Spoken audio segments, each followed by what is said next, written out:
'cause I don't give a fuck what you say. Yeah, I'ma do shit my way. So you can go kick rocks, I'ma stack bricks up, build what I want to make. Yo, I got a lot of shit to say, so I'ma do this every day. I'll be writing things until I'm fucking buried in my grave. 6 feet deep under, but my body won't decay. Cause my messages are timeless, so they'll put them on display. Oh yeah. Paulo Gali Freitas akan masuk timnas Indonesia. Striker ASEAN tertajam milik PSIS Semarang ini diwacanakan naturalisasi. Dan informasi selanjutnya, buka-bukaan dengan media Belanda, gelandang SC Heerenveen Tom Haaien pertimbangkan untuk membela timnas Indonesia. Di informasi selanjutnya, persiapan hadapi timnas Indonesia, Vietnam diremehkan, Klinsmann tapi terpaksa dilawan. Dan di informasi yang pertama, tak ada angin, tak ada hujan, muncul wacana naturalisasi untuk striker PSIS Semarang Paulo Gali Freitas. Setidaknya ada 2 penyebab ia ingin ditarik ke timnas Indonesia.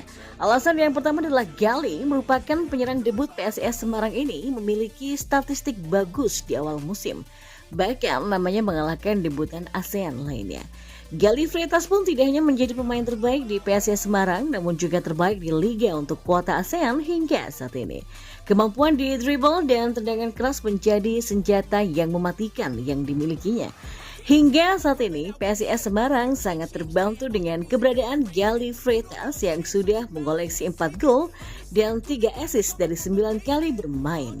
Catatan ini hanya kalah dari Carlos Forte di klub. 1 gol tendangan kaki kiri Gali Freitas saat PSIS Semarang dikalahkan oleh Persib Bandung juga menjadi bukti betapa kemampuan penyerang asal Timor Leste ini tak diragukan lagi. Alasan kedua, Gali Freitas punya kultur yang hampir sama dengan Indonesia. Timor Leste yang dulunya menjadi satu kesatuan dengan NKRI punya bahasa, budaya, nilai-nilai masyarakat yang juga sama dengan Indonesia. Gali Freitas juga punya kemampuan lainnya yakni cepat beradaptasi dengan sepak bola Indonesia. Padahal PSIS Semarang sebelumnya disebut sempat ragu dengan dirinya karena level kompetisi di Timor Leste jauh lebih rendah dari Indonesia. Tapi kenyataannya, Gali Freitas begitu cepat menyesuaikan diri dengan sepak bola Indonesia. Bahkan punya statistik bagus di lini serang PSIS Semarang. Ya, wacana naturalisasi itu muncul atas dorongan dari fans di Indonesia. Naturalisasi saja ini kan ada garis keturunan Indonesia ya, ini pasti bapaknya, kata salah satu akun. Ya, jika benar naturalisasi ke timnas Indonesia, maka Gali Freitas akan menjadi amunisi baru bagi pelatih untuk menambal kekurangan di lini serang. Diketahui bahwa timnas Indonesia senior tidak punya seorang striker murni yang benar-benar tajam di depan. Hal ini juga sempat dikeluhkan oleh pelatih timnas Indonesia, Sinteyong. Namun untuk menaturalisasi Gali Freitas bukan hal yang mudah. Salah satu kendala bisa jadi usia. Ada 2 versi usia Gali Freitas, yakni 31 Desember 2004 dan 31 Desember 1994. Sementara PSSI mencari pemain dengan usia muda dengan memiliki talenta yang bagus. Penilaian PSSI pada Gali Freitas bisa jadi tidak masuk grade A. Meski demikian, catatan top dari Gali Freitas sebagai debutan ASEAN jelaslah mencuri perhatian, apalagi gaya main striker Timor Leste milik PSIS Semarang ini begitu ngotot dan percaya diri. Dan informasi yang selanjutnya, ya, gelandang SC Heerenveen yaitu Tom Haaien buka-bukaan terkait kemungkinan dinaturalisasi untuk membela timnas Indonesia dalam wawancaranya dengan media Belanda Football Zone pada Selasa 22 Agustus 2023. Tom Haaien dikabarkan punya garis keturunan Indonesia. Kakeknya lahir di Solo, Jawa Tengah, sementara neneknya berasal dari Sulawesi.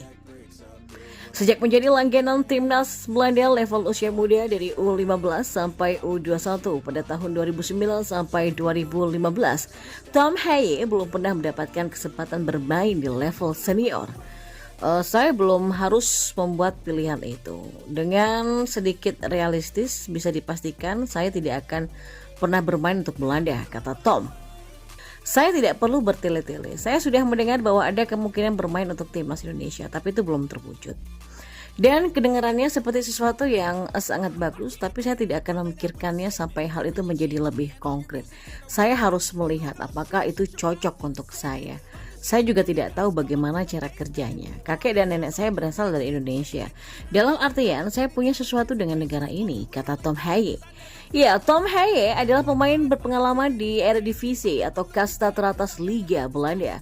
Gelandang berusia 28 tahun ini mencetakkan 177 penampilan dengan perolehan 8 gol dan 70 assist.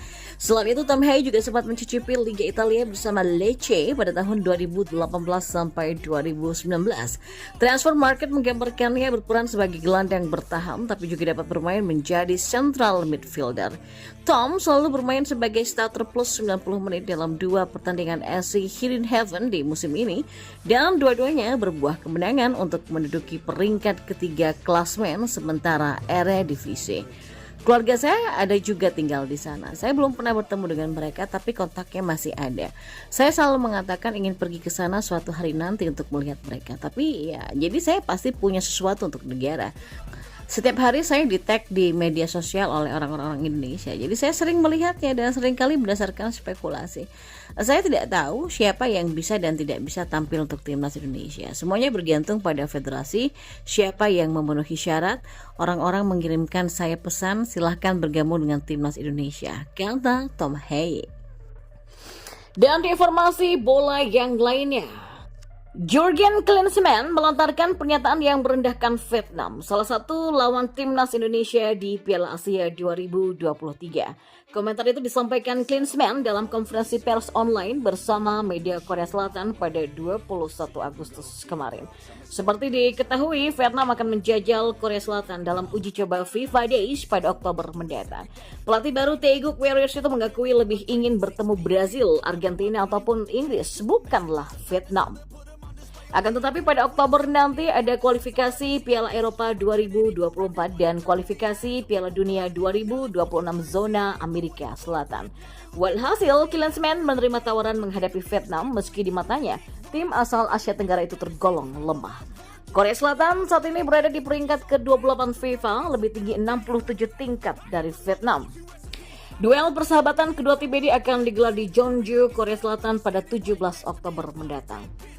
Saya tidak pernah ingin bermain melawan yang lebih lemah, kata Klinsmann sebagaimana dikutip dari Yonhap News. Namun imbuhnya, Vietnam akhirnya menjadi solusi yang paling pas saat ini. Saya ingin mempersiapkan tim untuk kualifikasi Piala Dunia dan Piala Asia. Jadi saya mencari tim Asia dan memilih Vietnam. Jelas pelatih asal Jerman itu. Menurut media Vietnam VN Express, pertemuan dengan skuad asuhan Philippe Troussier ini dipandang sebagai kesempatan bagi Korea Selatan untuk merasakan pengalaman dalam menghadapi pertahanan kokoh dan menemukan cara membongkarnya. Mengingat tim akan fokus untuk FIFA Days, maka Korea akan menurunkan pasukan terkuatnya termasuk bintang Son Heung-min dari Tottenham Hotspur, Kim Min-jae dari Bayern Munchen, Wang Hee-chan dari Wolves, Lee Kang-in dari PSG, dan Lee Jae-jung dari Mainz U5. Kedua tim terakhir kali bertemu pada putaran kedua kualifikasi Piala Dunia 2006 dengan kemenangan Korea Selatan 2-1 pada September 2004 lalu. Dalam 6 pertemuan keduanya, Korea menang 5 kali. Satu-satunya kekalahan Korea adalah 0-1 di kualifikasi Piala Asia 2004 lewat Pan Van Kuyen. Klinsmann diumumkan sebagai pelatih Korea Selatan pada 27 Februari 2023. Dia menggantikan Paulo Bento setelah tim Tigers of Asia ini terhenti di babak 16 besar Piala Dunia 2022 karena dihajar dengan Brasil 4-1. Pelatih berusia 59 tahun itu sudah melakoni 4 laga persahabatan Korea, yakni 2-2 Kolombia, kalah 1-2 dari Uruguay dan 0-1 dari Peru, lalu imbang 1-1 dengan El Salvador. Setelah 4 pertandingan persahabatan, Korea bermain imbang dengan Kolombia secara bergantian, 2-2 El Salvador 1-1, kalah dari Uruguay 1-2 dan Peru 0-1. Pada bulan September nanti, timnas Korea Selatan akan berlatih di Eropa serta menjajal Wales dan Arab Saudi. Setelah itu pada Oktober, dia memimpin timnya untuk menghadapi Tunisia dalam uji coba FIFA Days 4 hari sebelum meladeni Vietnam.